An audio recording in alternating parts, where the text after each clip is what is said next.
నమస్తే అందరికి. రీసెంట్ గా బంగ్లాదేశ్ లో జరిగిన మారణ హోమం ఏదైతే ఉందో, ఒక వ్యక్తిని కాల్చి చంపేసింది ఏదైతే ఉందో, ఆ విషయం గురించి అందరూ ఇలా చనిపోయాడు అలా చనిపోయాడు అని ఆలోచిస్తారు తప్ప అసలు అది ఎందుకు జరిగింది, ఆ సిచ్యువేషన్ అక్కడ ఎందుకు వచ్చింది అనే విషయాల గురించి ఎవరు ఫోకస్ చేయరు. మెయిన్లీ బంగ్లాదేశ్ ఒకప్పుడు మన ఇండియాకి ఒక ఫ్రెండ్ లాంటిది.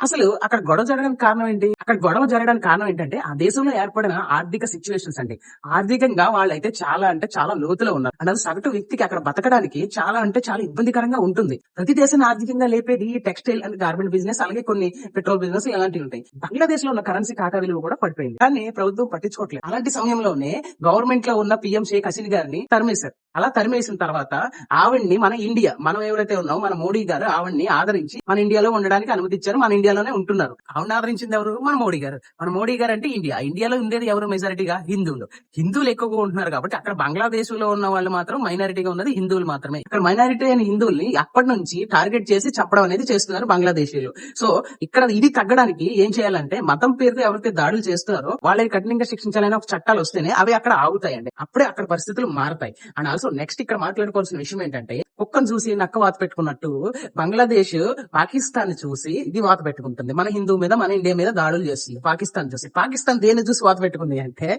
వెనకాల అమెరికా ఉంది కాబట్టి. సో వీళ్ళు ముగ్గురు ఒకరి వెనకాల ఒకరు ఉండి ఈ బంగ్లాదేశ్ ని ఇలా నడిపిస్తున్నారు. ఒకప్పుడు ఇండియాలో ప్రతి మానవుడు ఒక చెంప మీద కొడితే ఇంకో చెంప చూపించండి అని చెప్పే టైప్ లో ఉండేవారు. బట్ ఇప్పుడు ఇండియా అలా లేదు. ఇప్పుడు మన మోడీ గారి ప్రభుత్వం అంటే ఆల్రెడీ ఆపరేషన్ సింధూర్ చూసిన పాకిస్తాన్ కి తెలుసు మన గురించి ఏంటో. సో ఆ టైప్ ఆఫ్ డెసిషన్ తీసుకోవాలంటే పిచ్చుక మీద బ్రహ్మాస్త్రంలా ఉంటుంది బంగ్లాదేశ్ మీద. ఎందుకంటే బంగ్లాదేశ్ లో ఉన్నది 17 కోట్ల మంది జనాభా మాత్రమే. సో అక్కడ పరిస్థితులు మారాలన్నా, అక్కడ హిందువుల మీద దాడులు ఆగాలన్నా అక్కడ కఠినమైన చట్టాలు తీసుకురావాలి. అక్కడ ఉన్న ఆర్థిక పరిస్థితులు బాగుపడాలి. అప్పుడే ఈ యొక్క పరిస్థితులు అనేది మారుతాయి. అండ్ ఆల్సో ఈ బంగ్లాదేశ్ లో జరిగిన ఇష్యూ మీద రష్యా కూడా రియాక్ట్ అయిందండి. రష్యా ఏమంటుందంటే, ఓ బంగ్లాదేశ్ ప్రజలారా, మీరు 1971 లో జరిగిన విషయం గురించి మర్చిపోతున్నారా? అటువంటి పరిస్థితులు మళ్ళీ మీరు తెచ్చుకుంటారా అని చెప్పేసి లైట్ గా వాళ్ళకి వార్నింగ్ ఇస్తూ లైట్ గా మనకు సపోర్ట్ చేస్తున్నట్టు మాట్లాడింది. కానీ ప్రతి మనిషికి సెల్ఫ్ రెస్పెక్ట్ తర్వాతే ఏదైనా. కాబట్టి ఇక్కడ రష్యా మనకు సపోర్ట్ చేస్తున్నట్టు ఉంది. కానీ బట్ యాక్చువల్ విషయం ఏంటంటే, అక్కడ రష్యా అనేది బంగ్లాదేశ్ లో పెట్టుబడులు పెట్టింది. సో అటువంటి పెట్టుబడులు పెట్టిన దేశం మొత్తం సర్వనాశనం అయిపోతే లాస్ ఎవరికి? మన రష్యాకి. సో దాని గురించి కూడా ఆలోచించి ఈ యొక్క సలహా ఇచ్చింది. నేను ఇచ్చిన ఇన్ఫర్మేషన్ మీకు నచ్చినట్టయితే